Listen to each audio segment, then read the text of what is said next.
임신이라는 것은 사람의 힘으로 할 수 있는 영역이 아닙니다. 생명이라는 것은 자연현상이기 때문에 자연의 도움이 필요합니다. 제일 좋은 방법은 자연임신입니다. 가장 좋죠. 우리 인간도 하나의 동물인데 이 동물이 수억 년에 걸쳐 진화했기 때문에 자연임신이 가장 좋습니다. 그런데 안 되면 요즘에는 의학이 발달에 도움을 줄 수 있습니다. 인공수정으로 도와줄 수 있죠. 그래도 안 되면 마지막 수단으로 시험관 아기 시술로 도와줄 수 있습니다. 이 부분은 여러분이 고민할 필요가 없고 진료하는 선생님께 맡기시면 됩니다. 마찬가지로 아기를 낳을 때도 우리에겐 자연분만이 가장 좋지 않습니까? 그런데 자연분만도 억지로 할 수 있는 것이 아닙니다.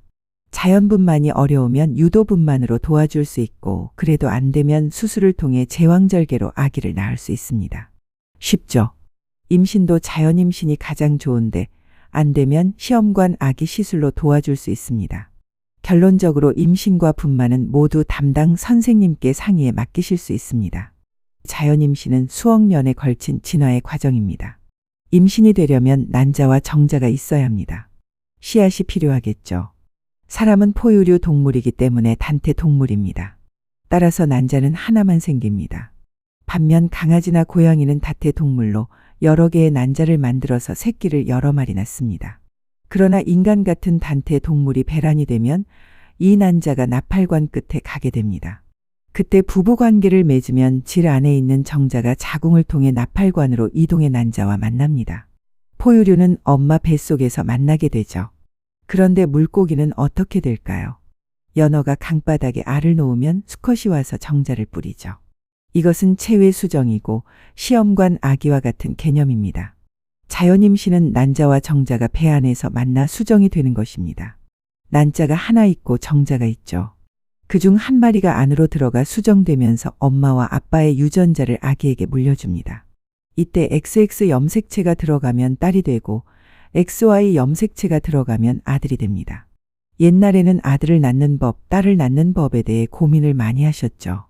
옛날에는 딸을 많이 가진 사람이 걱정을 많이 하던 반면 지금은 오히려 딸을 많이 가진 사람이 부자가 되어 더 좋아하시더라고요. 그래서 아들, 딸을 낳으려고 어떤 분은 약을 먹고 무언가를 맞기도 하지만 이는 하늘의 뜻이기 때문에 본인이 그렇게 생각하면 아들, 딸이 될 수 있다고 믿으시면 됩니다. 착상이라는 과정은 인간이 할 수 있는 것이 아닙니다. 착상은 스트레스와 연관이 많습니다. 이 같은 어려움 속에서 임신에 성공하는 과정을 겪으며 인간은 태어났습니다. 아주 확률이 낮은 경우에 수로 태어났죠. 그래서 우리 인간은 운이 좋은 포유류 동물입니다. 많은 분께서 인공수정을 복잡하게 생각하시곤 합니다. 인공수정은 정자가 자궁경부를 올라가야 이루어지는 것인데 정자는 수천만 마리 중에서 올라갈 수 있는 숫자가 별로 없습니다. 적자생존의 원리죠. 그래서 올라갈 수 있는 장애물을 만들어 약자는 도태되고 강자만 올라갈 수 있게끔 조물주가 만들어 놓았습니다. 강자만 살 수 있게끔.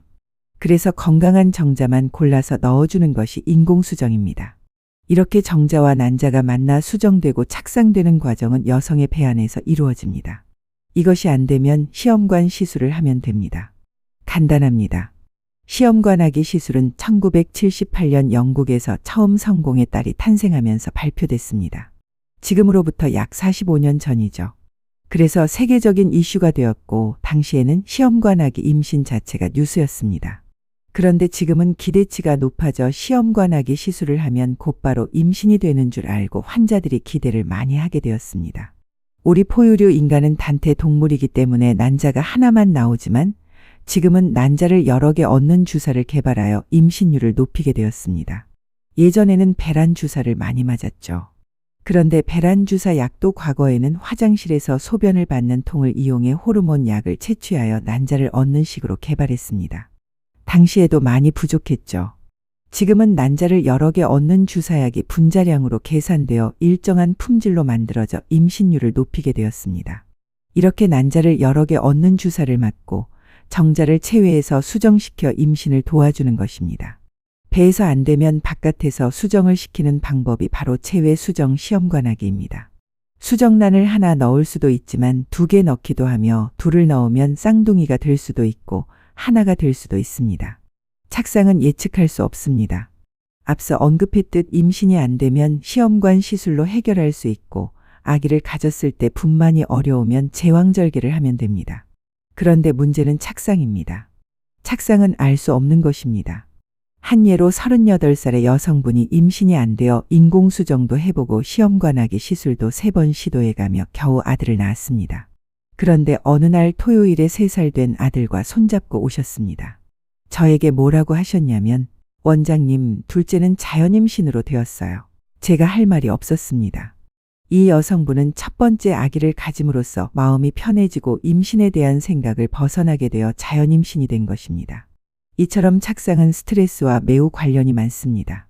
강연에 오신 분들께서도 며느리가 임신이 안 된다고 자꾸 재촉하시면 며느리가 스트레스를 받습니다. 그냥 가만히 두시면 그게 임신을 도와주는 것입니다. 또 다른 사례를 말씀드리면 46살의 여성분이 임신을 원해 오셨습니다. 그러나 46세가 되니 거의 폐경이 가까워졌습니다. 5번의 시험관 시술을 했지만 난자가 나오지 않았습니다. 그래서 제가 말씀드렸죠. 임신해야겠다는 생각에서 벗어나서 여행 좀 다녀오세요. 그러자 몇 달 뒤에 오셔서 원장님, 생리가 빠졌어요. 하고 말씀하셨습니다. 초음파를 보니 자연임신이 된 것이었습니다. 임신은 스트레스와 연관이 많습니다. 그래서 제가 요즘 난임 환자를 볼 때 공연히 가만히 두면 임신에 성공할 환자를 제가 방해하지 않으면 좋겠다는 생각도 해봤습니다. 더 기가 찬 일은 15년 전 1월 한 환자가 저를 찾은 일입니다. 원장님, 임신이 안 되니까 입양을 해야겠어요. 입양을 하려면 난임 진단서가 필요하다고 해 오신 것이었습니다. 진단서를 끊어드렸고 잊어버렸는데 9월 추석 때 갑자기 오셔서 저 생리가 빠졌어요. 라고 하셨습니다. 입양을 하고 보니 마음이 편해져 9월에 자연임신이 된 것이었습니다. 이런 사례들이 많습니다. 임신이라는 것은 스트레스와 깊은 관계가 있습니다. 지금은 무정자증도 임신할 수 있게 되었습니다. 과거에는 힘들었지만 여성이 젊다면 남성이 무정자증이라도 쉽게 임신이 가능합니다.